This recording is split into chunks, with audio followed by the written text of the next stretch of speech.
La racaille comme vous n'a pas sa place dans une maison de justice. Ces mots détruiraient la vie entière de l'officier David Thompson de la manière la plus brutale imaginable. La juge Diana Washington s'approcha des marches du palais de justice, vêtue de ses vêtements civils. Une mallette en cuir, contenant les dossiers du jour, serrée dans sa main. Le soleil du matin projetait de longues ombres sur les marches de marbre alors que Diana marchait d'un pas mesuré, celui de quelqu'un qui avait fait ce chemin des milliers de fois auparavant. Dans sa mallette se trouvaient des ordonnances judiciaires qu'elle avait personnellement signées, des dossiers qu'elle avait personnellement examinés, et des documents administratifs portant son sceau officiel. Mais l'officier David Thompson ne voyait aucun de ces détails. Il ne voyait que ce que ses préjugés lui permettaient de voir. Eh bien, qu'avons-nous ici? Thompson sortit de derrière un pilier en béton, son insigne captant la lumière du soleil matinal. À 1,88 mètres et 109 kg, c'était une figure imposante qui avait appris à utiliser sa taille comme une arme. Ces 12 années passées dans la police lui avaient appris que l'intimidation était souvent plus efficace que le véritable travail de policier. Une autre petite frappe qui pense pouvoir s'introduire dans une propriété gouvernementale, ricana-t-il, bloquant le chemin de Diana de son corps massif, ses yeux fixés sur sa mallette professionnelle avec mépris plutôt que curiosité. Ce n'est pas un bureau d'aide sociale, ma belle. Vous êtes perdue, ou vous cherchez juste des ennuis? Diana cessa de marcher, son expression calme mais alerte. Elle avait eu affaire à des personnes difficiles tout au long de ses 23 années passées au banc, mais ceci était différent. C'était de la haine personnelle déguisée en application de la loi, et elle reconnut immédiatement le danger. « Excusez-moi, officier », répondit-elle poliment, ajustant sa prise sur sa mallette. « Je suis ici pour des affaires officielles. Si vous voulez voir ma carte d'identité, affaires officielles. » Le rire de Thompson était rude et moqueur. « Madame, la seule affaire que vous ayez ici est le genre qui vous met les menottes. C'est un tribunal fédéral, pas un centre communautaire où vous pouvez simplement vous promener et causer des problèmes. » Sa voix portait l'autorité de quelqu'un qui n'avait jamais été défié, jamais tenu responsable, jamais fait face aux conséquences de ses actes. D'autres officiers, Johnson et Davis, émergèrent de positions proches, attirés par la confrontation comme des requins sentant le sang dans l'eau. « Elle pense qu'elle a sa place ici, Thompson », appela l'officier Johnson, sortant déjà son téléphone pour enregistrer ce qu'il supposait être une autre humiliation de routine. « Ces gens n'apprennent jamais, n'est-ce pas ?» Les yeux de Thompson brillaient d'une haine qui couvait depuis des années, attendant la victime parfaite. « Affaires officielles », répéta-t-il moqueusement. « Laissez-moi deviner. Vous êtes avocate, juge, peut-être sénatrice. » Sa voix dégoulinait de sarcasme. C'est ce qu'ils prétendent tous quand ils sont pris là où ils n'ont pas leur place. Diana sentit le poids familier du racisme systémique s'abattre sur elle, mais elle garda son calme. « Officier, j'ai simplement besoin d'entrer au tribunal si vous examiniez mes références. » Les seules références dont vous avez besoin, c'est un casier judiciaire, grogna Thompson, s'approchant. Et vous êtes sur le point d'en avoir un. Ce qui se passa ensuite serait enregistré par de multiples caméras de sécurité, préservées à jamais comme preuve du moment où l'officier David Thompson commit la plus grande erreur de toute sa vie. Sa paume ouverte s'abattit sur le visage de Diana avec une telle force que sa tête fut projetée de côté. La mallette coûteuse s'envola de sa main. Documents légaux et ordonnances judiciaires s'éparpillèrent sur les marches de pierre comme des preuves de sa future destruction. Le son de l'impact résonna sur les murs du palais de justice, un craquement sec qui allait bientôt résonner dans ses cauchemars. Thompson lui saisit la gorge de sa main massive, ses doigts s'enfonçant dans son cou alors qu'il la projetait contre le mur du palais de justice. La plaque de bronze à 6 mètres au-dessus d'eux portait l'inscription « L'honorable juge des Washington préside ». Mais Thompson était trop aveuglé par ses propres préjugés pour remarquer l'ironie cosmique de ses actes. « La racaille comme vous n'a pas sa place dans une maison de justice », grogna-t-il, son visage à quelques centimètres du sien. Des postillons volaient de ses lèvres tandis qu'il parlait, sa haine crue et non dissimulée. Il est temps d'apprendre un peu de respect pour la loi et l'ordre. Des menottes métalliques mordirent les poignets de Diana alors qu'il lui tordait les bras derrière le dos avec une force inutile. Les autres officiers tournaient autour comme des vautours, leur téléphone enregistrant ce qu'ils pensaient être un travail policier de routine. Ils n'avaient aucune idée qu'ils étaient en train de documenter l'arrestation d'une juge fédérale, créant des preuves qui allaient bientôt détruire toute leur carrière. Une autre arrogante qui pense pouvoir entrer dans n'importe quel bâtiment qu'elle veut. L'officier Davis rit, donnant un coup de pied aux documents légaux éparpillés. Regardez tous ces faux papiers. ces criminels deviennent plus créatifs avec leurs arnaques. La mâchoire de Diana lui lançait là où la main de Thompson l'avait frappé, mais son esprit restait vif et concentré. Elle était à 4,5 mètres de sa propre salle d'audience, brutalisée par des officiers qui allaient bientôt apprendre qui contrôlait leur destin professionnel. L'ironie était suffocante, mais Thompson était sur le point de découvrir que la justice a sa propre manière de corriger les déséquilibres. Alors que Thompson la traînait sur les marches du palais de justice, Diana prenait mentalement note de chaque visage, de chaque rire, de chaque personne qui allait bientôt apprendre la véritable signification de la reddition de comptes. À l'intérieur du palais de justice, Thompson ressentit la poussée familière de pouvoir qui accompagnait une arrestation réussie. Tous les regards étaient braqués sur lui. Chaque chuchotement parlait de sa dernière démonstration d'autorité. Les gardes de sécurité acquiesçaient avec approbation. Les greffiers s'écartaient avec un respect déférent. C'était son domaine, son royaume, et il venait de rappeler à tous qui était vraiment aux commandes. Une autre pour le traitement, sergent Williams, annonça Thompson au sergent de bureau, la poitrine bombée de fierté. L'adrénaline pompait encore dans ses veines, le faisant se sentir invincible. Tentative de violation de la sécurité du palais de justice, résistance à l'arrestation, agression sur un officier de police. Le sergent Williams leva à peine les yeux de ses papiers. Après 15 ans à traiter les arrestations de Thompson, ce n'était qu'une autre réservation de routine.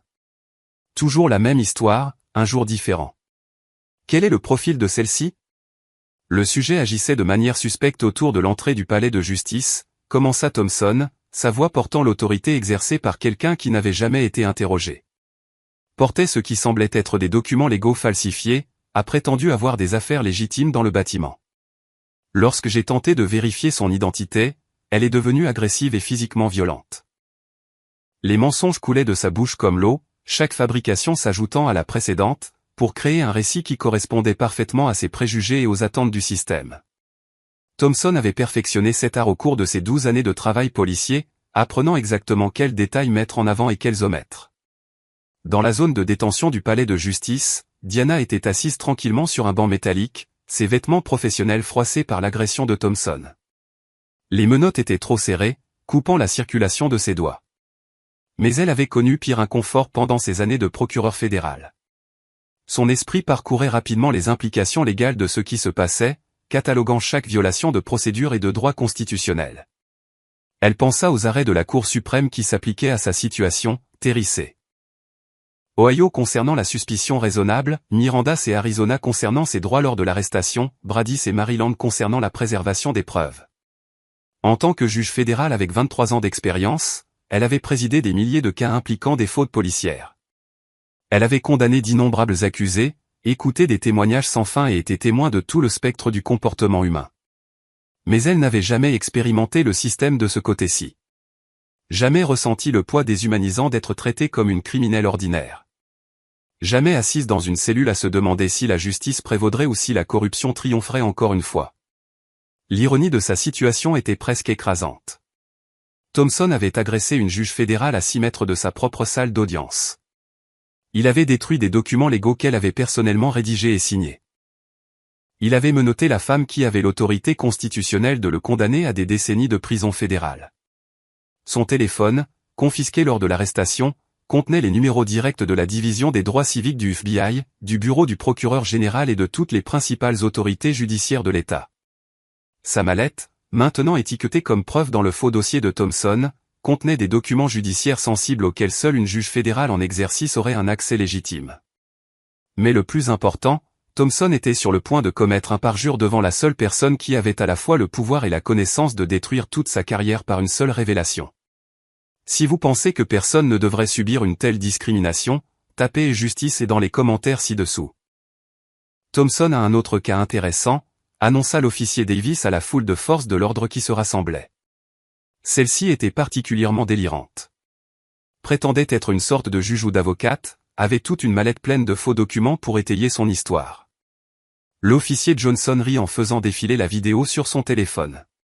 Ces gens regardent trop la télé.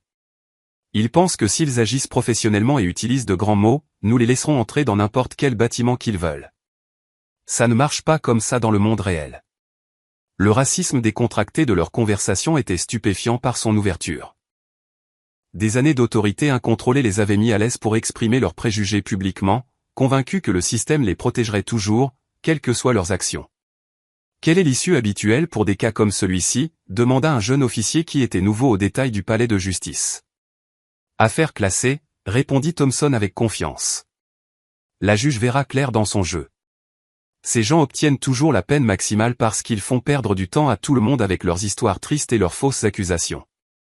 Le système ne tolère pas ce genre de manque de respect.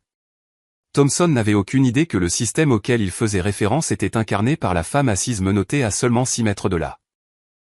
Il n'avait aucune idée que sa victime était en fait la personne qui contrôlait tous les aspects de sa vie professionnelle, des mandats qu'il demandait, aux témoignages qu'il rendait, aux dossiers qu'il montait. Pendant que le traitement se poursuivait, Diana resta parfaitement calme, mais quiconque regardait attentivement aurait remarqué une légère courbure au coin de sa bouche.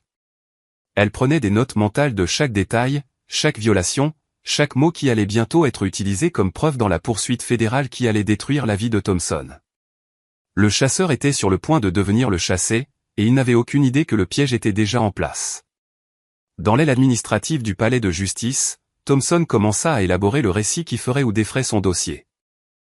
C'était une forme d'art qu'il avait perfectionné en 12 ans de travail policier, l'équilibre délicat entre vérité et fiction qui transformait la réalité désordonnée en procédure légale nette. La clé était la confiance, des détails spécifiques qui ne pouvaient pas être facilement vérifiés, et une histoire qui correspondait parfaitement aux préjugés et aux attentes des juges et des procureurs. Thompson avait appris que le système était conçu pour croire les policiers, surtout lorsque ces policiers témoignaient contre des accusés qui ressemblaient à Diana Washington. « Laissez-moi vous expliquer le rapport d'incident », dit Thompson à la procureure Jennifer Walsh, une femme d'âge moyen qui avait travaillé avec lui sur des dizaines de cas au fil des ans. Le sujet a approché le palais de justice vers 8h45, affichant un comportement suspect cohérent avec une tentative de violation de la sécurité. Walsh hocha la tête avec approbation en prenant des notes. Les arrestations de Thompson avaient un taux de condamnation impressionnant, et elle avait appris à faire confiance à son jugement en la matière. Ses dossiers étaient toujours bien documentés. Son témoignage était toujours crédible, et ses arrestations aboutissaient généralement à des plaidoyers de culpabilité qui maintenaient sa charge de travail gérable. « Quel comportement spécifique avez-vous observé ?» demanda Walsh, sa plume prête à saisir les détails qui deviendraient le fondement du dossier de l'accusation. Le sujet était habillé de manière inappropriée pour des affaires judiciaires légitimes, commença Thompson, sa voix prenant le ton professionnel qu'il utilisait pour les rapports officiels. Elle portait une mallette coûteuse qui semblait incompatible avec son statut socio-économique, suggérant un vol ou une fraude possible. Chaque mensonge était soigneusement calculé, conçu pour semer le doute sur la crédibilité de Diana, tout en renforçant les stéréotypes qui rendraient le procureur et le juge plus susceptibles d'accepter sa version des faits. Quand je me suis approché pour enquêter, le sujet est devenu de plus en plus agité et verbalement agressif. Elle a prétendu avoir des affaires légitimes au tribunal, mais a refusé de fournir une pièce d'identité appropriée lorsqu'elle lui a été demandée. Thompson sortit son carnet, tournant à une page où il avait griffonné à la hâte des détails fabriqués pendant le processus d'arrestation. Le sujet a fait plusieurs déclarations menaçantes, y compris des affirmations selon lesquelles je regretterais de l'avoir arrêté, et que je ne savais pas à qui j'avais affaire. Des tactiques de diversion classiques que nous voyons chez les récidivistes. L'ironie de cette dernière déclaration était si profonde qu'elle était presque suffocante. Thompson avait absolument raison de dire qu'il ne savait pas à qui il avait affaire, mais pas de la manière qu'il entendait. Le sujet a-t-il tenté de fuir lorsque vous avez essayé de l'appréhender ? Demanda Walsh, anticipant déjà les éléments standards qui devraient être prouvés au tribunal. Absolument. Lorsque j'ai tenté de la placer en garde à vue pour la sécurité de tous, elle est devenue physiquement combative. Elle a tenté de me frapper au visage, de me donner des coups de pied, et a activement résisté à être menottée. J'ai été contraint d'utiliser la force minimale nécessaire pour maîtriser son comportement agressif.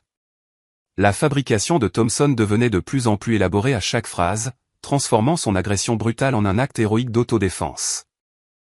Il avait raconté des histoires similaires tant de fois que les mensonges venaient naturellement, coulant de sa bouche avec la confiance de quelqu'un qui n'avait jamais été défié. Pendant ce temps, dans la cellule de détention, Diana utilisait ses connaissances juridiques pour analyser chaque aspect de sa situation. En tant qu'ancienne procureure fédérale spécialisée dans les affaires de droit civique, elle comprenait exactement ce que Thompson essayait d'accomplir avec son faux récit. Elle comprenait également quelque chose que Thompson ignorait. Chaque mensonge qu'il prononcerait sous serment deviendrait une preuve dans la poursuite fédérale qui allait bientôt détruire sa carrière. Le parjure était un crime grave, surtout lorsqu'il était commis par un agent de la force publique dans le cadre d'autres crimes.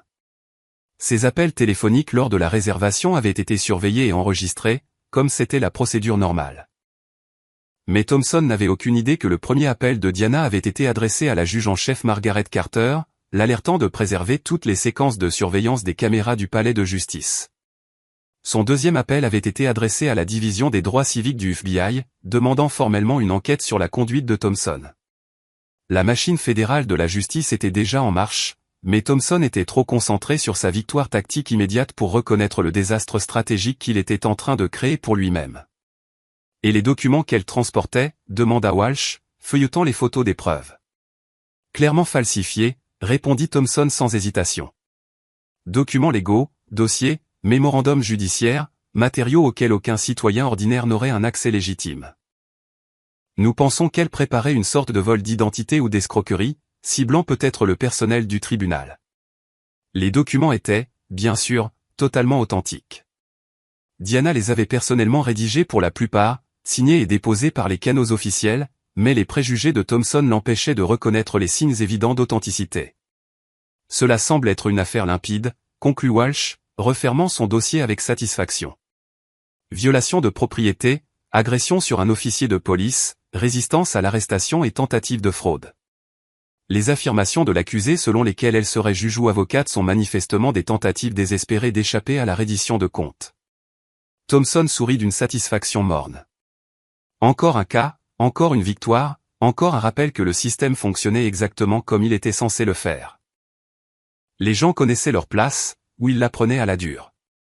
Il n'avait aucune idée qu'en quelques heures, il allait apprendre exactement quelle était sa place dans la hiérarchie de la justice. La salle d'audience temporaire était bondée de la foule habituelle du matin, avocats, accusés, personnel judiciaire et observateurs curieux attirés par les rumeurs d'une affaire inhabituelle. Le juge Robert Parker, remplaçant la juge Washington mystérieusement absente, ouvrit la séance avec l'efficacité de quelqu'un habitué à traiter les affaires criminelles de routine. Le juge Parker était un homme mince et pâle d'une soixantaine d'années qui se glorifiait de diriger une salle d'audience efficace. On lui avait dit que la juge Washington faisait face à une situation d'urgence et serait indisponible pour le rôle du matin, mais il n'avait aucune idée que l'urgence était actuellement assise menottée à la table des accusés. Affaire numéro 2024 CR 8847, annonça le greffier avec une monotonie habituée. L'État contre l'accusé Jane Doe. L'utilisation de Jane Doe était une autre insulte calculée.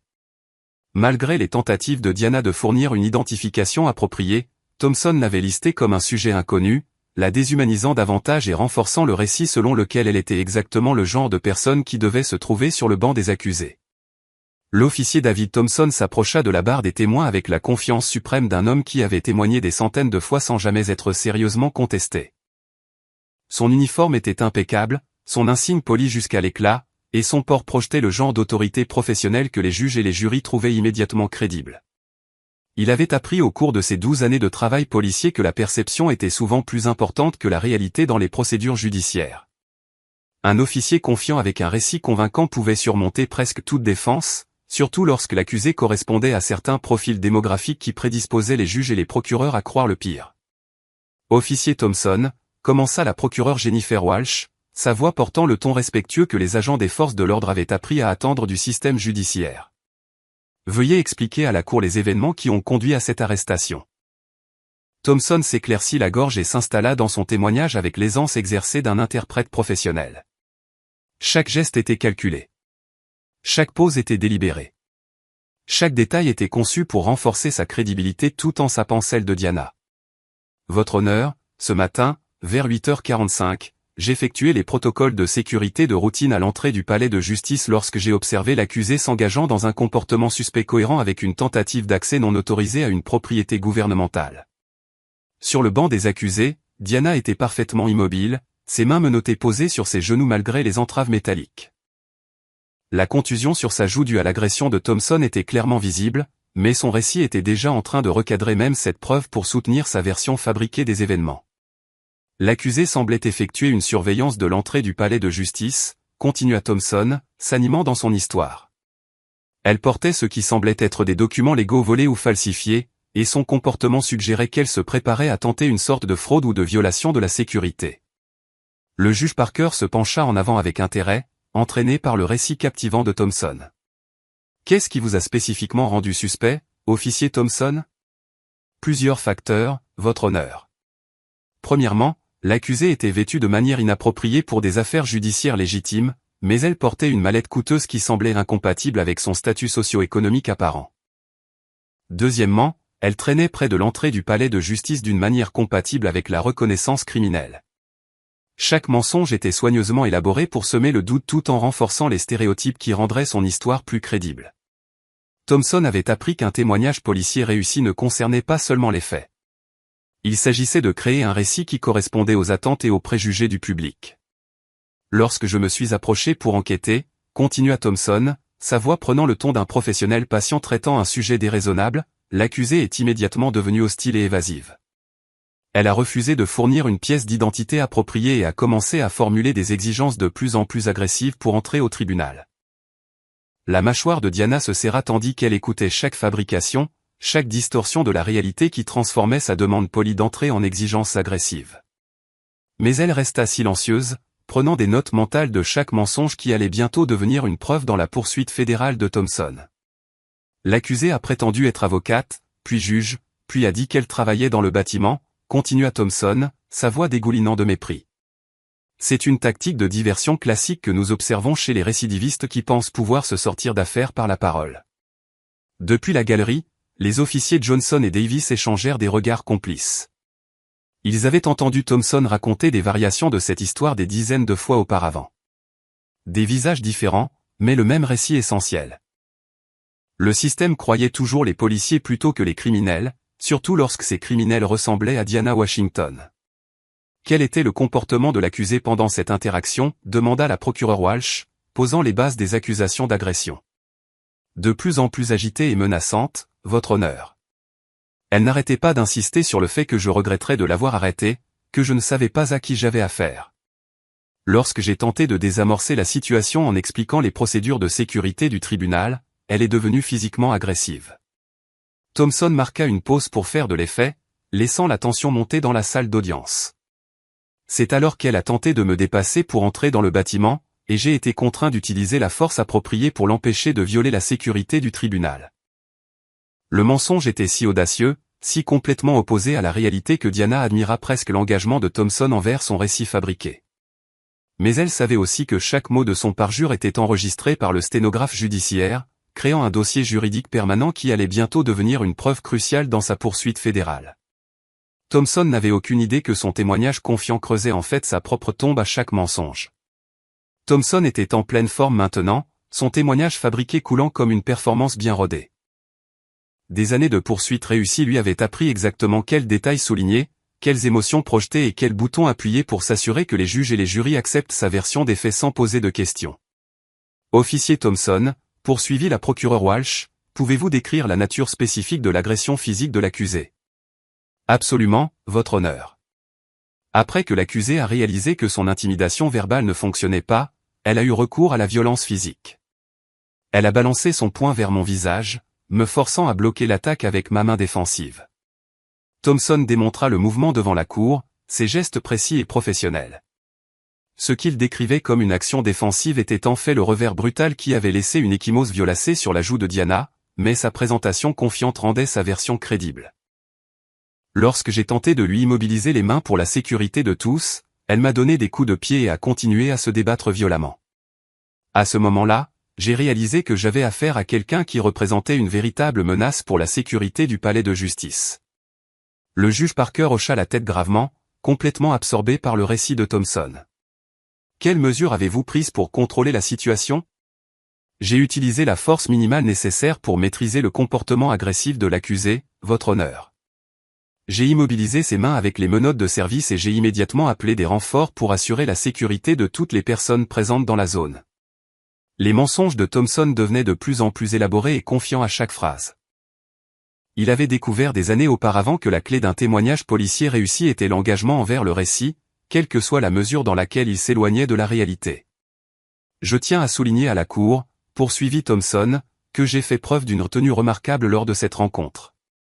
L'accusé était clairement instable, peut-être sous l'influence de substances contrôlées. Un officier moins expérimenté aurait pu utiliser une force beaucoup plus importante pour contrôler son comportement agressif. Diana faillit sourire devant l'absurdité des allégations de Thompson. En tant que juge fédéral ayant présidé des centaines de cas de fautes policières, elle reconnaissait chaque élément de son modus operandi habituel. Accuser la victime d'être agressive, souligner la retenue de l'officier, suggérer la consommation de drogue sans preuve, et présenter la brutalité comme une application professionnelle de la loi. Officier Thompson, intervint le juge Parker. Selon votre opinion professionnelle, qu'est-ce qui a motivé le comportement de l'accusé? Les yeux de Thompson brillèrent de satisfaction. C'était exactement le genre de question qui lui permettait de présenter ses préjugés comme une expertise professionnelle. Votre honneur, au cours de mes 12 années d'expérience dans l'application de la loi, j'ai rencontré ce schéma de nombreuses fois. Certaines personnes croient avoir droit à un traitement spécial, que les règles ne s'appliquent pas à elles. Confrontées à une autorité légitime, elles ont immédiatement recours à des allégations de discrimination ou de brutalité policière. Sa voix s'éleva avec une indignation vertueuse, parfaitement calibrée pour plaire au sens de la justice et de l'ordre du juge. C'est honnêtement insultant pour les véritables victimes de discrimination. Votre honneur, cet accusé essaie de transformer de graves problèmes sociaux en armes pour détourner l'attention de son propre comportement criminel. Elle sait que si elle peut faire passer cela pour une question de race plutôt que pour ses crimes réels, elle pourrait manipuler la sympathie du public. Plusieurs personnes dans la galerie, principalement des employés du palais de justice qui avaient travaillé avec Thompson pendant des années, hochèrent la tête en signe d'accord. Son récit leur semblait familier et confortable, renforçant leur conviction existante sur le crime, la justice et l'ordre social. Thompson sortit son téléphone, faisant défiler une vidéo qui commençait opportunément au milieu de la confrontation.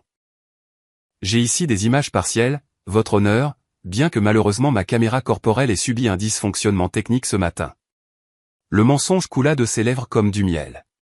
Thompson avait appris que la déclaration de dysfonctionnement d'équipement était souvent plus crédible que l'absence totale de preuves vidéo, et cela lui permettait de présenter des images soigneusement éditées qui étayaient son récit tout en dissimulant ses crimes réels. Cependant, cette vidéo de téléphone portable montre clairement le comportement combatif de l'accusé et ma réponse professionnelle à son agressivité. Diana savait que l'affirmation de Thompson concernant un dysfonctionnement technique était complètement fausse. Elle savait également que les images de sa caméra corporelle étaient automatiquement sauvegardées sur les serveurs du comté toutes les 60 secondes, quels que soient les problèmes d'équipement locaux. Mais Thompson ignorait apparemment les systèmes de sauvegarde qui allaient bientôt exposer ses mensonges. Officier Johnson, appela la procureure Walsh, pouvez-vous corroborer le témoignage de l'officier Thompson? L'officier Johnson se leva avec une précision militaire, son uniforme impeccable et ses expressions sérieuses. Oui, madame. J'ai été témoin de l'incident en entier, à environ 15 mètres. L'officier Thompson a géré la situation avec un professionnalisme et une retenue remarquable. Diana observa la toile de mensonges s'étendre, chaque témoignage de soutien rendant la chute éventuelle de Thompson plus dévastatrice. Johnson avait été l'un des officiers, riant et enregistrant sur son téléphone pendant qu'elle était brutalisée.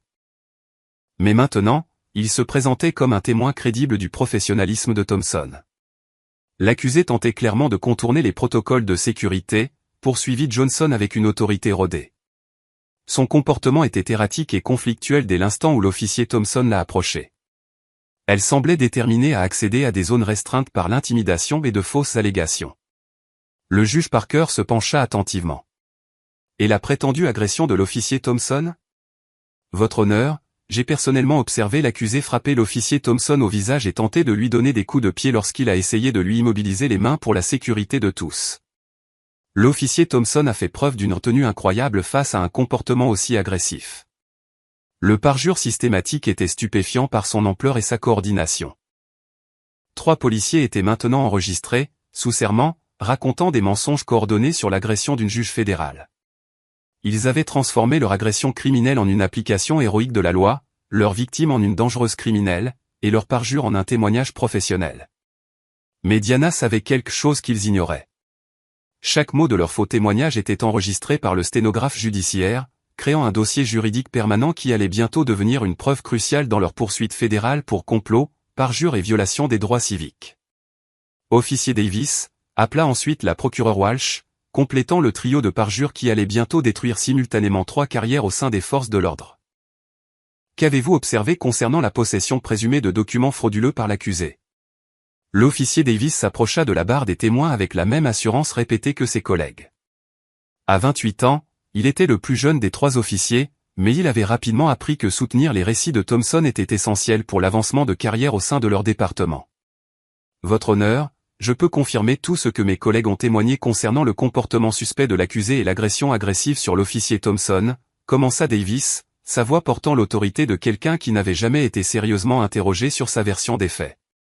Mais je veux me concentrer spécifiquement sur les preuves qui suggèrent qu'il s'agissait d'une conspiration criminelle préméditée plutôt que d'un incident spontané. Les sourcils du juge Parker se levèrent avec intérêt. La suggestion de préméditation aurait un impact significatif sur la sentence si Diana était reconnue coupable, potentiellement ajoutant des années à toute peine de prison. L'accusé portait ce qui semblait être une collection sophistiquée de documents légaux falsifiés, continua Davis, désignant la table des preuves où le contenu de la mallette de Diana avait été exposé. Dossier d'affaires, mémorandum judiciaire, correspondance administrative, matériaux auxquels seul le personnel judiciaire aurait un accès légitime. Diana voulait rire de l'ironie cosmique.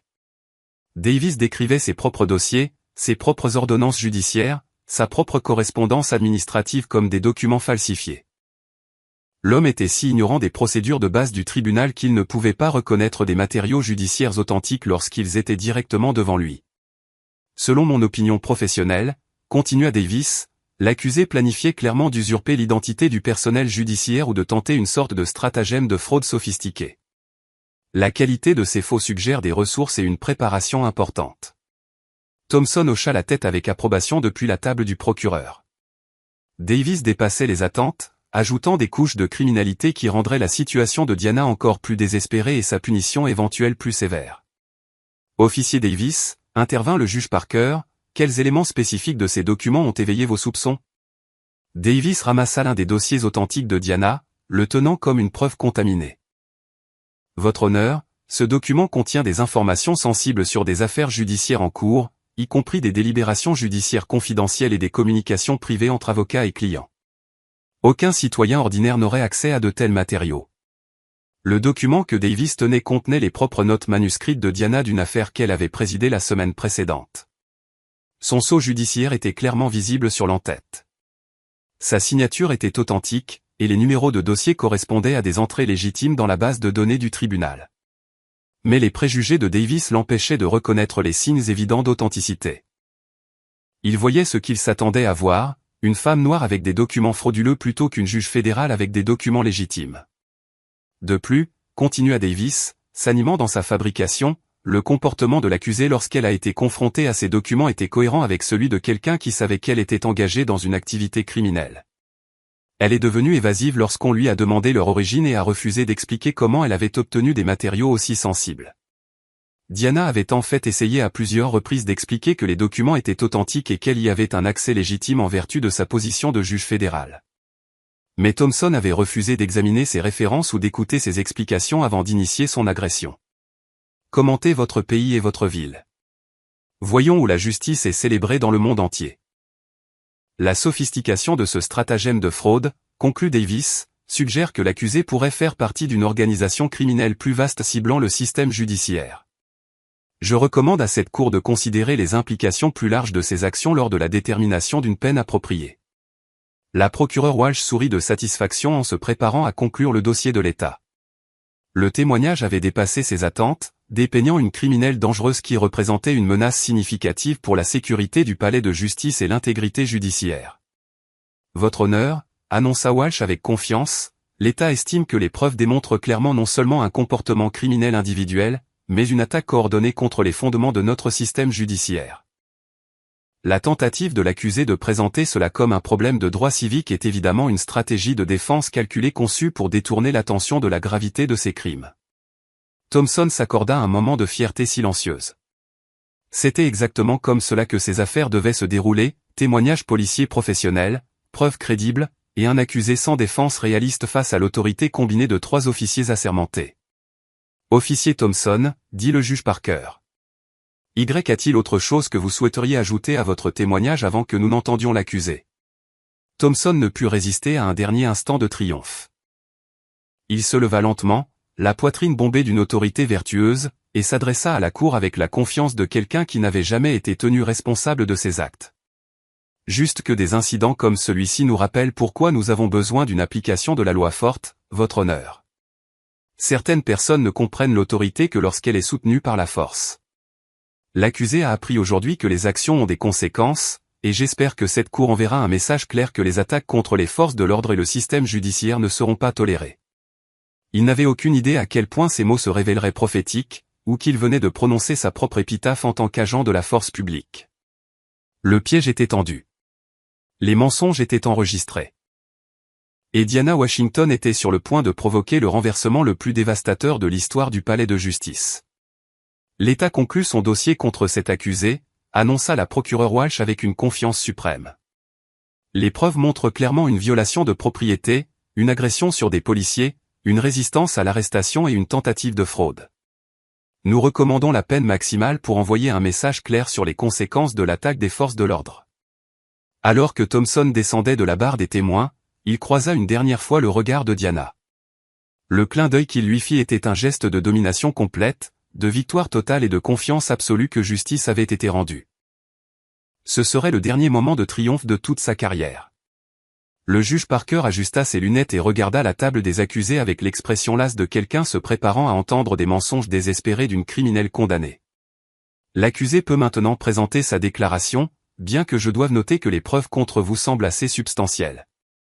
Diana Williams se leva lentement de sa chaise, les menottes cliquetant doucement à chacun de ses mouvements. Malgré la contusion violacée sur sa joue et l'état débraillé de ses vêtements après l'agression de Thompson, elle portait une dignité immistakable qui fit que plusieurs personnes dans la salle d'audience se sentirent mal à l'aise. Quelque chose dans sa présence était différent des accusés typiques qui comparaissaient dans cette salle. Sa posture était droite mais non défensive. Son expression était calme mais non résignée, et sa voix portait une autorité qui semblait remplir toute la pièce. « Merci, votre honneur, dit-elle doucement, ces mots portant un poids qui fit que le juge Parker leva les yeux de ses notes avec une attention soudaine. J'apprécie l'opportunité de répondre à ces allégations. Il y avait quelque chose dans son ton qui était inattendu, professionnel d'une manière qui ne correspondait pas au récit qu'on lui avait présenté. Sa diction était précise, sa grammaire impeccable, et son maintien suggérait quelqu'un qui était à l'aise pour s'adresser aux tribunaux plutôt que d'être jugé par eux. Premièrement, continua Diana, sa voix prenant la cadence mesurée de quelqu'un parfaitement familiarisé avec les procédures judiciaires. Je tiens à clarifier plusieurs inexactitudes factuelles dans le témoignage de l'officier Thompson. Ses yeux balayèrent la salle d'audience méthodiquement, se posant sur chaque personne qui avait soutenu les mensonges de l'officier. La qualité de son discours, la précision de son langage, la confiance de son maintien, rien ne correspondait au profil de la criminelle désespérée que Thompson avait décrite. Selon sa déclaration, je violais la propriété gouvernementale. Cependant, je marchais sur un trottoir public, m'approchant de l'entrée principale de ce palais de justice vers 8h47. Elle se tourna légèrement, s'adressant directement au juge Parker avec le genre d'autorité naturelle qui le fit se pencher inconsciemment en avant. Votre honneur, je suis sûr que vous êtes familier avec la décision de la Cour suprême dans l'affaire HEG contre le Comité pour l'organisation industrielle, qui établit clairement que les trottoirs publics adjacents aux bâtiments gouvernementaux sont des forums publics traditionnels où les citoyens ont un droit constitutionnel d'être présents. Les doigts du sténographe judiciaire se figèrent à mi-course. Ce n'était pas l'éclat émotionnel décousu qu'ils attendaient de quelqu'un faisant face à de graves accusations criminelles.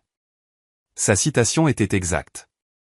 Son raisonnement juridique était solide, et sa prestation était celle de quelqu'un qui avait passé des années à plaider le droit constitutionnel. De plus, continua Diana, l'officier Thompson a témoigné que je portais des documents suspects et a suggéré que j'étais impliqué dans un vol d'identité. Je voudrais examiner cette affirmation plus attentivement. Elle désigna la table des preuves où ces papiers éparpillés avaient été rassemblés, son mouvement gracieux, malgré les menottes qui restreignaient ses mouvements. Ces documents sont en effet des documents juridiques authentiques. Plus précisément, ils comprennent des dossiers d'affaires en cours, des mémorandums judiciaires et de la correspondance administrative, auxquels j'ai un accès légitime en ma qualité professionnelle. L'expression du juge Parker passait de l'indifférence à l'inquiétude. Qualité professionnelle ? Et quelle est exactement votre profession, mademoiselle ? Diana marqua une pause, un léger sourire effleurant les coins de sa bouche, Ce qui fit sentir à Thompson le premier frisson d'une véritable peur lui parcourir l'échine. Williams. Docteur Williams. Et je pense que nous allons bientôt aborder mon parcours professionnel, votre honneur. La confiance dans sa voix, la terminologie juridique qu'elle utilisait avec une précision parfaite, la façon dont elle se tenait malgré les menottes, rien ne correspondait aux suppositions de Thompson sur ce qu'elle était censée être. Oh, votre honneur, si je puis continuer, dit Diana, sa voix prenant l'autorité immistakable de quelqu'un qui avait passé des décennies à donner des ordres dans les salles d'audience plutôt qu'à en recevoir. L'officier Thompson a également témoigné que je suis devenue verbalement agressive et que j'ai utilisé un langage grossier lors de notre rencontre. Elle marqua une pause, laissant la tension monter dans la salle d'audience silencieuse. Je voudrais aborder cette affirmation en invoquant mon droit du 5e amendement de garder le silence concernant toute déclaration que j'aurais pu faire pendant l'incident présumé. Cependant, je noterai que toute déclaration que j'ai faite était en réponse directe à une agression physique sans provocation, avertissement ou justification légale. La jeune greffière au dernier rang se redressa. Quelque chose dans la voix de cette femme, ses manières, sa maîtrise naturelle de la procédure juridique lui semblait familière d'une manière qui la mettait de plus en plus mal à l'aise. Maintenant, concernant l'affirmation de l'officier Thompson selon laquelle sa caméra corporelle a mal fonctionné, continua Diana. Et là, il y avait de l'acier dans sa voix qui fit que plusieurs officiers de la cour se crispèrent nerveusement. Votre honneur, je suis sûr que vous êtes au courant des règles fédérales de preuve, en particulier de la règle 106, qui permet la présentation de résumés complets lorsqu'il s'agit de dossiers électroniques volumineux. Le juge Parker se penchait en avant maintenant, son expression passant de l'ennui routinier à une profonde inquiétude alors qu'il commençait à réaliser que ce n'était pas une affaire typique. J'ai des raisons de croire que des preuves vidéo et audio complètes de l'incident de ce matin existent et seront mises à la disposition de cette cour par les voies légales appropriées. Le visage de Thompson commençait à perdre des couleurs. Son sourire confiant s'estompait alors qu'il commençait à comprendre que quelque chose tournait très mal avec ce qui aurait dû être une condamnation de routine. « Quel genre de preuves évoquez-vous » demanda le juge Parker, sa voix tendue par une appréhension croissante. Les yeux de Diana brillèrent d'une satisfaction à peine contenue. Votre honneur, ce palais de justice dispose d'une couverture étendue de caméras de sécurité, y compris des caméras numériques haute définition positionnées à intervalles de 4,5 mètres le long de l'approche principale, toutes connectées à des systèmes d'enregistrement centralisés avec des protocoles de sauvegarde automatique. Thompson sentit son estomac se nouer alors qu'il réalisait qu'il avait complètement oublié les caméras de sécurité du palais de justice dans sa précipitation à contrôler le récit par de faux témoignages.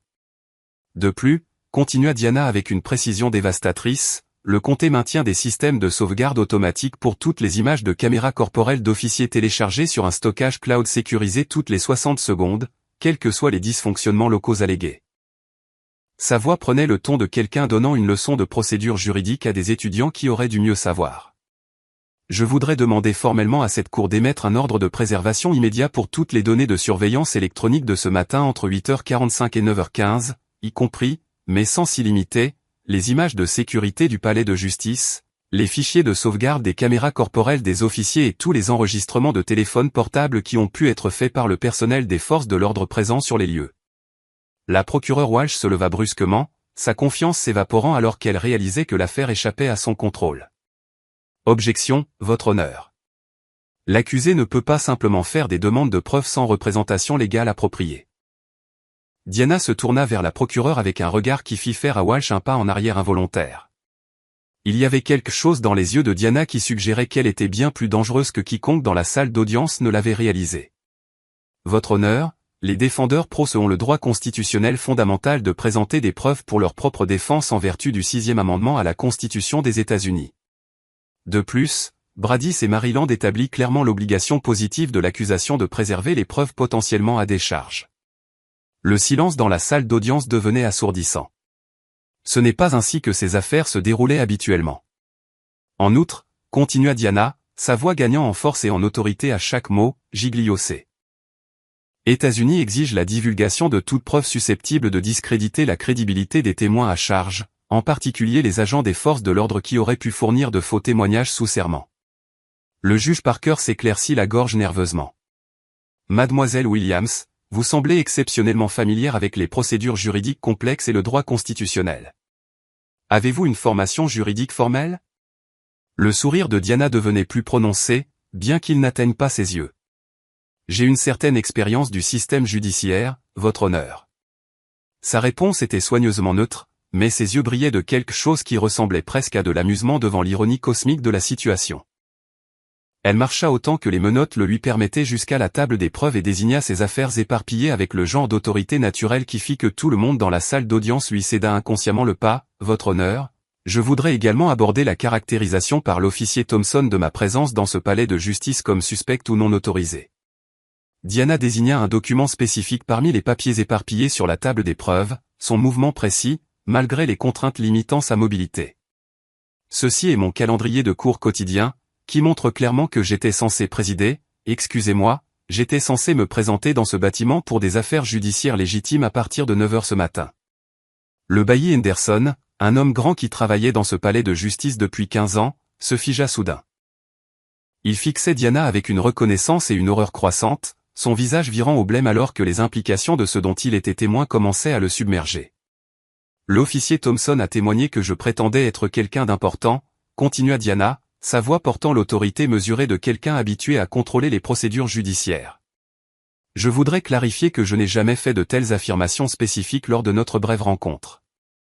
Elle marqua une pause, parcourant la salle d'audience avec le genre de présence imposante qui fit que tout le monde se redressa inconsciemment sur son siège. Cependant, j'ai tenté à plusieurs reprises de montrer à l'officier Thompson ma pièce d'identité officielle, qu'il a refusé d'examiner avant d'initier son agression physique non provoquée. Thompson transpirait maintenant, son assurance se fissurant alors qu'il commençait à réaliser que quelque chose tournait terriblement mal avec ce qui aurait dû être un cas de routine aboutissant à une condamnation facile. « Votre honneur », dit Diana, sa voix prenant le ton de quelqu'un livrant des informations cruciales à une cour. « Je possède, malgré l'interférence violente de l'officier Thompson, des documents qui établiront de manière concluante à la fois ma véritable identité et ma raison tout à fait légitime d'être dans ce palais de justice ce matin. » La tension dans la pièce devenait insoutenable. Tout le monde sentait qu'ils étaient témoins de quelque chose sans précédent, bien que la plupart ne comprenaient pas encore exactement ce qui se passait. Le juge Parker commençait à avoir l'air nettement mal à l'aise. « Quel type de documentation spécifique évoquez-vous » Diana tendit soigneusement la main dans la poche de sa veste, bougeant lentement et délibérément pour ne pas effrayer qui que ce soit dans la salle d'audience de plus en plus tendue. Mon laissez-passer de stationnement judiciaire officiel délivré par le bureau administratif de ce palais de justice est mis à jour annuellement, ma carte d'accès au bâtiment programmée avec mon code d'entrée de mes chambres judiciaires personnelles et mon habilitation de sécurité biométrique, et mon identification judiciaire fédérale. Le bailli Henderson se leva soudain, le visage pâle alors qu'il reconnaissait la femme qu'il avait vue tous les jours pendant les 5 dernières années, marchant dans ces mêmes couloirs, entrant dans les mêmes chambres, présidant la même salle d'audience où elle était maintenant assise comme accusée. « Votre honneur », dit Diana doucement, sa voix portant le ton immistakable de quelqu'un habitué à donner des ordres dans les salles d'audience plutôt qu'à les recevoir. Je crois qu'il y a eu un malentendu significatif sur qui exactement l'officier Thompson a agressé ce matin. Elle leva un porte-carte en cuir, et même de l'autre bout de la pièce, le sceau judiciaire fédéral doré était clairement visible pour tout le monde dans la salle d'audience. Peut-être devrions-nous suspendre la séance afin que les identifications appropriées puissent être vérifiées par les voix officielles, suggéra-t-elle, sa voix portant l'autorité de quelqu'un qui avait fait des milliers de suggestions procédurales similaires auparavant. Le juge Parker fixa le porte-carte, puis le visage de Diana, puis le bailli Henderson, qui hochait la tête sombrement en confirmation de ses pires craintes. La couleur avait complètement disparu du visage de Thompson, alors qu'il commençait à comprendre l'ampleur de ce qu'il avait fait. Ses mains tremblaient, sa respiration devenait laborieuse, et sa carrière défilait devant ses yeux. La cour suspend sa séance pendant 15 minutes, dit le juge Parker d'une voix rauque, à peine audible dans le silence stupéfait. Alors que le marteau retombait avec un bruit de tonnerre, Thompson sentit son monde entier commencer à s'effondrer autour de lui. Quel que soit le jeu qu'il pensait jouer, il commençait à réaliser qu'il n'en avait peut-être pas du tout compris les règles.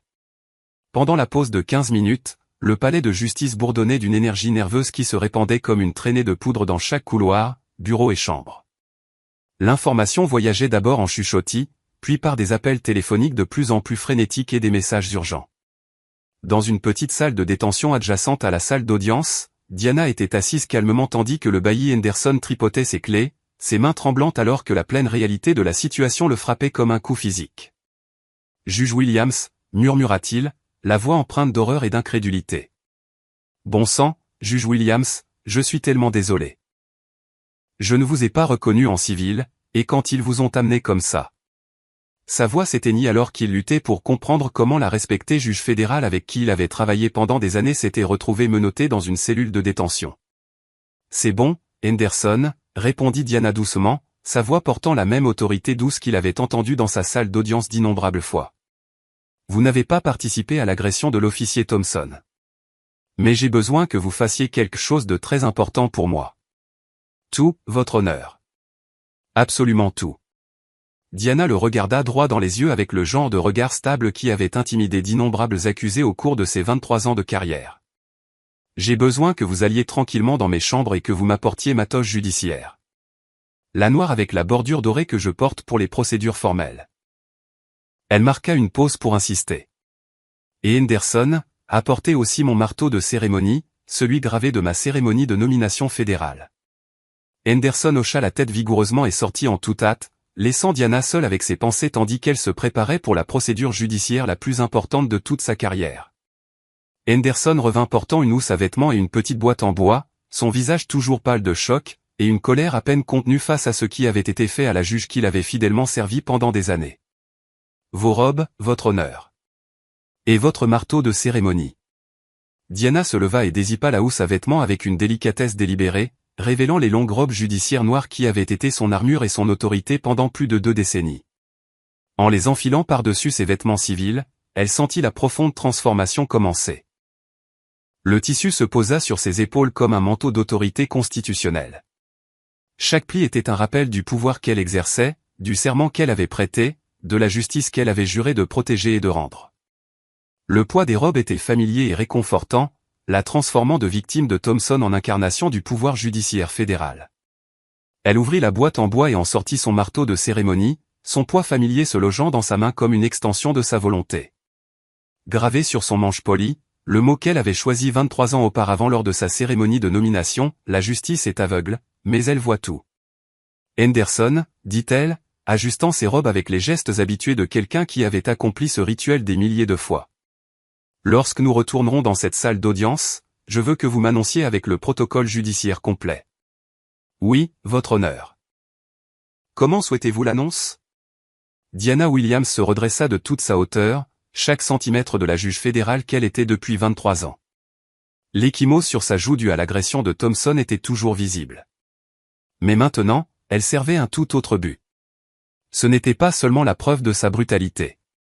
C'était un symbole de la mesure dans laquelle le système était tombé, et à quel point il était sur le point d'être restauré.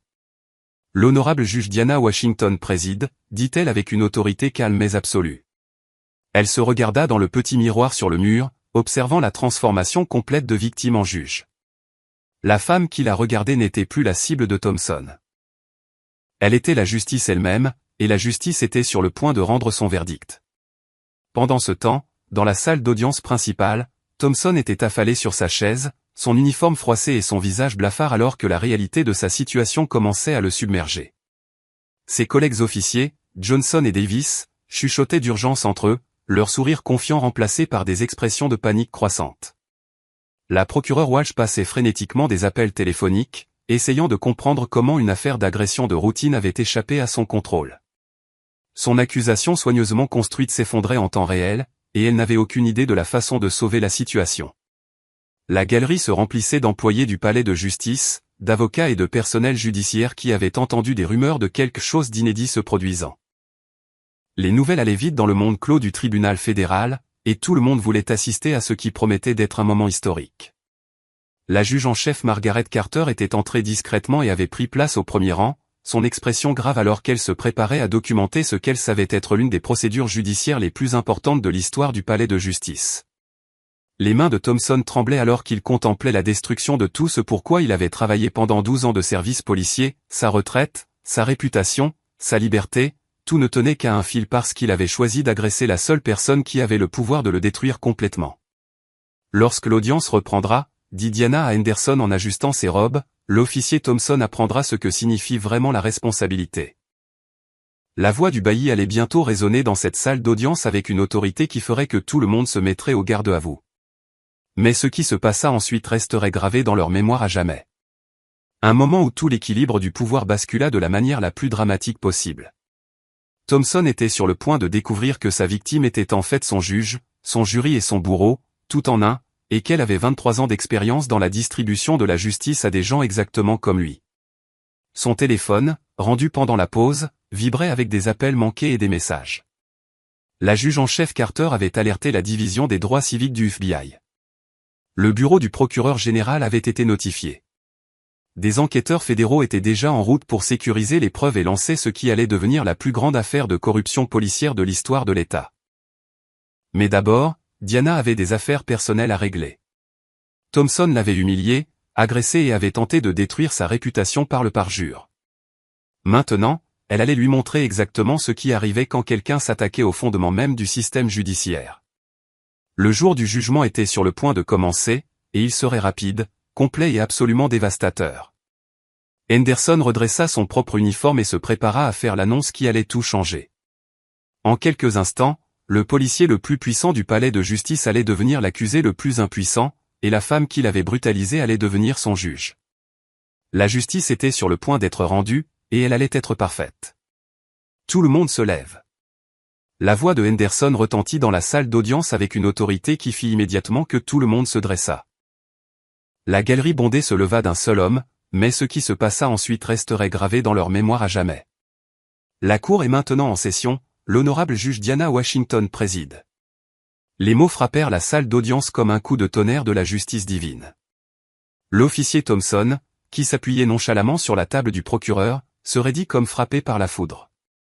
Le juge Parker, toujours assis sur ce qu'il réalisa n'être pas son siège, devint pâle comme la mort et commença à ramasser frénétiquement ses papiers. La bouche de la procureure Walsh s'ouvrit sous le choc, ses dossiers soigneusement préparés s'éparpillant sur le sol alors que l'ampleur de la situation s'abattait sur elle comme un raz-de-marée. Diana Washington entra par la porte de la chambre du juge, vêtue de sa toge judiciaire complète avec la bordure dorée captant les lumières du plafond. Elle avançait d'un pas mesuré et majestueux, celui de quelqu'un qui avait parcouru ce chemin des milliers de fois auparavant, son marteau de cérémonie fermement tenu dans sa main droite. Le silence était absolument complet. Pas une seule personne dans la salle d'audience bondée n'osait respirer. Elle prit place derrière le banc, son banc, et s'assit lentement, délibérément, avec le genre de dignité contrôlée qui fit que tout le monde comprit qu'ils étaient témoins de quelque chose sans précédent dans l'histoire de la jurisprudence américaine. Ses yeux balayèrent la salle d'audience méthodiquement, embrassant chaque visage choqué, chaque mâchoire tombante, chaque personne qui commençait enfin à comprendre l'ampleur cosmique de ce qui venait de se passer. « Officier Thompson », dit-elle doucement, sa voix portant tout le poids de l'autorité judiciaire fédérale qui s'était accumulée pendant 23 ans. « Vous pouvez rester debout. » Thompson semblait sur le point de vomir, de s'évanouir, ou les deux simultanément. Son visage était passé du rouge au blanc au vert en l'espace de 30 secondes, des gouttes de sueur perlant sur son front alors que toute sa vie s'effondrait autour de lui. « Votre honneur », balbutia le juge Parker, se levant de sa chaise avec l'urgence désespérée de quelqu'un essayant d'échapper à une catastrophe naturelle. Nous n'avons pas, je veux dire. Juge Parker, interrompit Diana, son ton sec, mais pas un quin. Merci d'avoir géré ma salle d'audience pendant mon retard inattendu. Vous pouvez retourner immédiatement à votre propre rôle. Je m'occuperai de cette affaire. Parker sortit pratiquement en courant de la salle d'audience, ses robes flottant derrière lui comme s'il était poursuivi par l'incarnation même de la justice. Diana reporta son attention sur Thompson, qui tremblait maintenant visiblement, ses jambes à peine capables de supporter son poids alors que l'horreur totale de sa situation devenait indéniablement claire. « Officier Thompson », continua-t-elle, sa voix ferme et contrôlée avec la précision de quelqu'un qui avait prononcé des milliers de verdicts. « Il y a environ 2 heures, vous avez témoigné sous serment dans cette salle d'audience. Vous rappelez-vous votre témoignage ? » La bouche de Thompson s'ouvrit et se referma comme un poisson qui se noie dans l'air, aucun son émergeant de ses cordes vocales paralysées. « Permettez-moi de rafraîchir votre mémoire, » continua Diana avec un calme dévastateur. « Puisque chaque mot que vous avez prononcé a été enregistré par notre sténographe judiciaire et fait maintenant partie du dossier légal permanent, elle sortit une transcription qui avait été préparée pendant la pause, ses mouvements délibérés et contrôlés. Vous avez déclaré, et je cite exactement, « Ces gens prétendent toujours être avocats, juges, sénateurs, n'importe quoi pour éviter la reddition de comptes. » Vous souvenez-vous avoir dit cela sous serment, officier Thompson ? Thompson hocha faiblement la tête, ses jambes tremblant si violemment qu'il pouvait à peine rester debout. Vous avez également témoigné que j'étais, et je cite, une autre reine de l'aide sociale à la recherche d'une subvention, et que vous aviez vu, et je cite, cette tactique auparavant. Est-ce exact? La salle d'audience était si silencieuse que le ronronnement de la climatisation ressemblait au rugissement d'une tempête approchante. La voix de Diana devint plus froide, plus précise, portant le poids de l'autorité constitutionnelle qui pouvait détruire des vies d'un seul mot.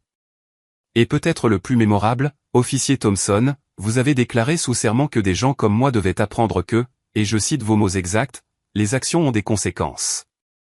Vous rappelez-vous ce morceau de sagesse particulier? Les genoux de Thompson fléchirent légèrement, et il dut s'agripper à la table du procureur pour ne pas s'effondrer complètement.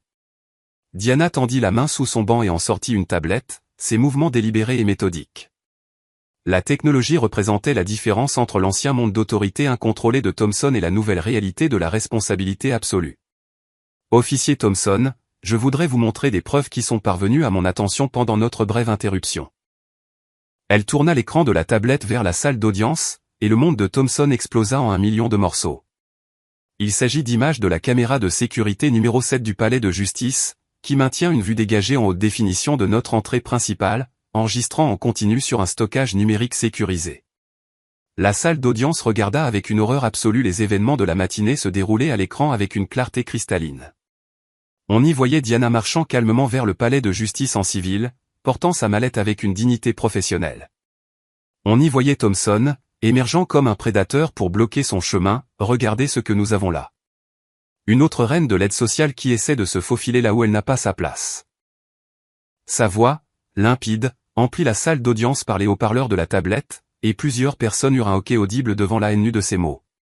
La vidéo continua avec une clarté horrifiante, montrant l'agression non provoquée de Thompson avec des détails vifs et indéniables. Chaque personne dans la salle d'audience observa sa paume ouverte s'abattre sur le visage de Diana avec une telle force que sa tête fut projetée de côté. Le son de l'impact était clairement audible, faisant grimacer plusieurs spectateurs de douleur sympathique. Officier Thompson, dit Diana, mettant la vidéo en pause au moment de l'impact. Voyez-vous une agression verbale de l'accusé dans ces images? Des grossièretés? Des menaces qui justifieraient cette agression? Thompson resta silencieux, sa carrière et sa vie se désintégrant sous ses yeux à chaque seconde qui passait. Continuons à regarder, dit Diana, reprenant la vidéo. La salle d'audience fut témoin de Thompson saisissant la gorge de Diana et la projetant contre le mur du palais de justice avec une force brutale. La racaille comme vous n'a pas sa place dans une maison de justice.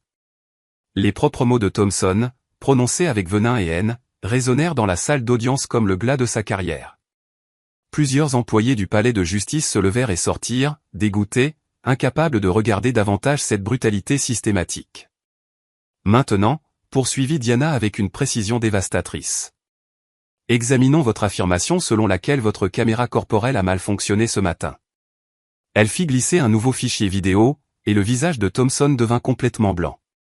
Ce sont des images de sauvegarde de votre propre caméra corporelle, automatiquement téléchargées sur le système de stockage cloud sécurisé de notre comté toutes les 60 secondes.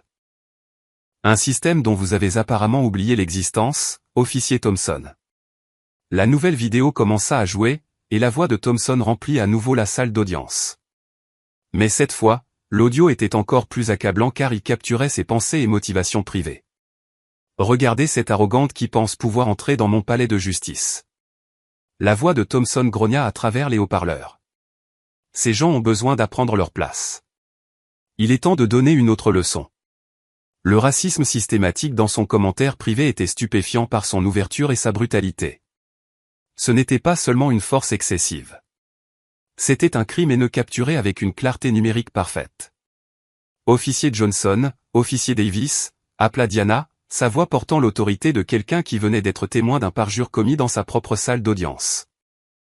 Vous avez tous deux témoigné sous serment que l'officier Thompson a géré cette situation avec un professionnalisme remarquable. Souhaitez-vous revoir ces déclarations maintenant? Les deux officiers s'approchaient déjà de la sortie, leur témoignage confiant révélé comme un parjure évident par les preuves vidéo. Et ici, dit Diana, avançant la séquence pour montrer l'agression de Thompson depuis la perspective de sa propre caméra corporelle. Nous pouvons clairement observer le moment où l'officier Thompson a commis une agression criminelle contre une juge fédérale alors qu'elle tentait d'exercer ses fonctions constitutionnelles. Elle laissa ses mots suspendus dans l'air un long moment, chaque syllabe portant le poids de la loi fédérale. juge fédéral, officier Thompson, pas une reine de l'aide sociale, pas une criminelle, pas une intruse, une juge fédérale nommée par le président des États-Unis et confirmée par le Sénat des États-Unis. Les genoux de Thompson lâchèrent finalement complètement, et il s'effondra sur la chaise du procureur, son corps tremblant sous l'ampleur de sa réalisation. « Mais attendez, » dit Diana, sa voix prenant un ton presque conversationnel qui rendait la tension encore plus insupportable. « Il y a des preuves supplémentaires que j'aimerais que la Cour prenne en considération. » Elle ouvrit un nouveau fichier sur sa tablette, et Thompson sut que sa destruction allait être encore plus complète. Il s'agit d'un enregistrement audio de la caméra corporelle de l'officier Davis, qui, apparemment, fonctionnait parfaitement ce matin, alors que la vôtre était prétendument en panne. Une nouvelle voix emplit la salle d'audience. L'officier Johnson, parlant à Davis pendant que Thompson agressait Diana. Le gars s'acharne vraiment sur celle-là. Tu crois qu'elle est vraiment quelqu'un d'important comme elle le dit? La voix de Davis répondit avec une cruauté décontractée. Non, mec, regarde-la. Thompson sait ce qu'il fait. Probablement juste un autre cas d'aide sociale qui essaie d'escroquer le système. Plus de rire de la part des officiers alors qu'ils regardaient leurs collègues brutaliser une juge fédérale, leur conversation révélant le racisme décontracté qui imprégnait toute leur approche de l'application de la loi. Les quelques spectateurs restant dans la galerie fixaient Thompson avec une répulsion non dissimulée. L'homme qu'ils avaient jadis respecté en tant que professionnel des forces de l'ordre était révélé comme un criminel et un raciste dont les actions avaient jeté l'opprobre sur l'ensemble du système judiciaire. Officier Thompson, dit Diana, déposant sa tablette avec finalité. Vous m'avez demandé plus tôt si j'avais une vérification d'emploi pour prouver mon droit d'être dans ce palais de justice. Elle désigna le sceau judiciaire fédéral monté sur le mur derrière son banc, puis sa plaque nominative, puis le tableau à l'huile d'aile qui ornait le hall du palais de justice. Eh bien, j'ai une vérification d'emploi. Je suis la juge fédérale présidente de ce palais de justice depuis 23 ans, officier Thompson. Chaque affaire dans laquelle vous avez témoigné, chaque mandat que vous avez demandé, chaque fouille que vous avez effectuée dans cette juridiction a été sous mon autorité constitutionnelle directe. Thompson retrouva enfin sa voix, bien que ce ne fût qu'un murmure. Votre honneur, je ne savais pas, les yeux de Diana brillèrent d'une fureur contenue. Vous ne saviez pas parce que vous n'avez pas pris la peine de regarder, officier Thompson. Vous avez vu une femme noire, et vous avez fait des suppositions basées sur vos propres préjugés et votre haine. Elle se pencha légèrement, sa voix tombant à peine au-dessus d'un murmure, mais portant suffisamment d'autorité pour remplir toute la salle d'audience. Mais il y a autre chose que vous ne saviez pas, officier Thompson. La salle d'audience retint son souffle collectivement. Au cours des 8 derniers mois, continua Diana, sa voix gagnant en force et en autorité à chaque mot, j'ai mené une enquête fédérale approfondie sur les modèles de mauvaise conduite et de partialité raciale au sein de ce service de police, en collaboration directe avec la division des droits civiques du FBI et le ministère de la Justice. Le visage de Thompson devint complètement blafard alors que l'étendue de sa situation devenait claire. L'incident de ce matin n'était pas fortuit, officier Thompson. Vous étiez sous surveillance fédérale, et vous venez de nous fournir la preuve la plus parfaite, la plus univoque et la plus indéniable de violation criminelle des droits civiques qu'aucun procureur ne pourrait espérer. Elle leva son marteau de cérémonie et le tint devant elle, les mots gravés, la justice est aveugle, mais elle voit tout, captant les lumières de la salle d'audience. Officier Thompson, vous m'avez dit ce matin de connaître ma place. Eh bien, laissez-moi vous dire exactement quelle est ma place. Ma place est de garantir que des brutes comme vous ne puissent plus jamais se cacher derrière un insigne tout en détruisant des vies innocentes. Diana se leva, ses robes judiciaires flottant autour d'elle alors qu'elle se préparait à prononcer le verdict le plus important de sa carrière.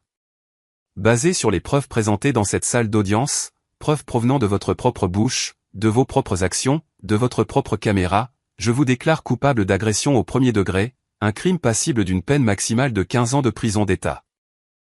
Les mots frappèrent Thompson comme des coups physiques, chaque accusation détruisant une autre partie de son avenir. Je vous déclare coupable d'agression sur un officier judiciaire fédéral, un crime fédéral passible d'une peine minimale obligatoire de 10 ans de prison fédérale. L'avocat de Thompson, hâtivement convoqué pendant la pause, ferma les yeux et se prit la tête entre les mains, calculant déjà les décennies que son client passerait derrière les barreaux.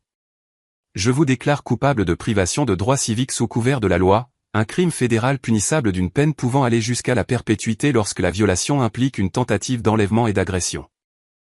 À chaque prononcé, Thompson semblait se tasser davantage sur sa chaise, le poids de la justice fédérale l'écrasant complètement. Et je vous déclare coupable de parjure au premier degré pour votre faux témoignage systématique donné sous serment dans cette même salle d'audience. Diana marqua une pause, laissant le poids de ses accusations s'abattre sur la pièce comme une couverture suffocante. Mais officier Thompson, cette affaire n'a jamais vraiment été à propos de vous personnellement. Vous n'êtes qu'un symptôme d'une maladie bien plus vaste qui a infecté notre système judiciaire depuis bien trop longtemps. Elle se tourna pour s'adresser à la galerie bondée, sa voix s'élevant avec la passion de quelqu'un qui avait dédié sa vie à la justice constitutionnelle. Pendant trop longtemps, nous avons permis aux policiers d'opérer en toute impunité. Pendant trop longtemps, nous avons rejeté les plaintes, ignoré les preuves et payé des règlements tout en permettant aux abus de se poursuivre sans contrôle. Pendant trop longtemps, nous avons dit aux victimes de brutalité policière que leurs expériences n'avaient pas d'importance, que leurs paroles ne comptaient pas, que la justice n'était pas pour elles. Sa voix remplit chaque recoin de la salle d'audience d'une autorité juste. Mais cet échec systémique prend fin aujourd'hui. Ce qui s'est passé dans cette salle d'audience prouve sans l'ombre d'un doute que personne, absolument personne, n'est au-dessus de la loi. Pas les policiers, pas les procureurs, pas les juges, pas les politiciens. Personne. Thompson s'effondra soudainement complètement, son corps secoué de sanglots qui résonnèrent dans la salle d'audience silencieuse. « Je suis désolé », murmura-t-il à travers ses larmes. « Je suis tellement désolé. Je ne savais pas. Je n'ai jamais voulu que cela arrive. » Diana le fixa avec une expression qui aurait pu être interprétée comme de la pitié, mais sa voix, elle, demeura ferme, inflexible, sans la moindre hésitation. « Officier Thompson, vos excuses arrivent 23 ans trop tard, et derrière elles s'accumulent d'innombrables victimes oubliées. Vos remords ne surgissent que maintenant, uniquement parce que vous avez enfin été rattrapé par quelqu'un qui possède le pouvoir de vous obliger à répondre de vos actes. » Elle leva son marteau bien haut, symbole éclatant d'une justice implacable prête à s'abattre. « Mais voici ce que je veux que vous compreniez. Dans vos ultimes instants d'homme libre, chaque personne que vous avez brutalisée au fil des années avait droit à la même justice que celle que je rends aujourd'hui. Chaque grand-mère que vous avez humiliée, chaque adolescent que vous avez piégé avec de la drogue, chaque professionnel que vous avez arrêté simplement pour avoir eu le malheur de se trouver dans le mauvais quartier. Tous méritaient de vous voir un jour tenu pour responsable. » Le marteau s'écrasa avec un fracas de tonnerre, lourd, définitif, sans appel. « Officier Thompson, vous êtes par la présente condamné à la peine maximale autorisée par la loi fédérale. Vous purgerez 35 années de prison fédérale, sans aucune possibilité de libération conditionnelle. » La salle d'audience explosa alors en applaudissements, qui résonnèrent sans faiblir pendant de longues minutes. La justice, enfin, s'était levée, claire, entière et incontestable. 6 mois plus tard, l'onde de choc se propageait encore, bouleversant jusque dans ses fondations tout le système judiciaire. Thompson commençait à purger sa peine tandis que plusieurs de ses collègues faisaient eux aussi face à des accusations fédérales. Le département entier fut placé sous tutelle, les caméras corporelles devinrent obligatoires, protégées par des systèmes de sauvegarde inviolables, et le courage de Diana inspira une nouvelle génération de défenseurs des droits civiques. Plus marquant encore, le palais de justice où tout s'était joué fut rebaptisé « Tribunal fédéral Justice Washington », une plaque de bronze immortalisant le matin où tout avait basculé. Ici, ce jour-là, la justice avait trouvé sa voie. Merci à chacun de vous qui avez tapé le mot justice et partagé vos localisations. Votre soutien à la transparence et à la responsabilité rend possible des histoires comme celle-ci. Cliquez sur j'aime si vous croyez que chaque être humain mérite la justice. Abonnez-vous pour découvrir d'autres récits où le courage triomphe de la corruption. Et partagez cette histoire, car la vérité finit toujours par trouver son chemin. Veux-tu que je garde ce ton solennel et dramatique pour toutes tes réécritures, ou préfères-tu parfois un style plus sobre et journalistique ?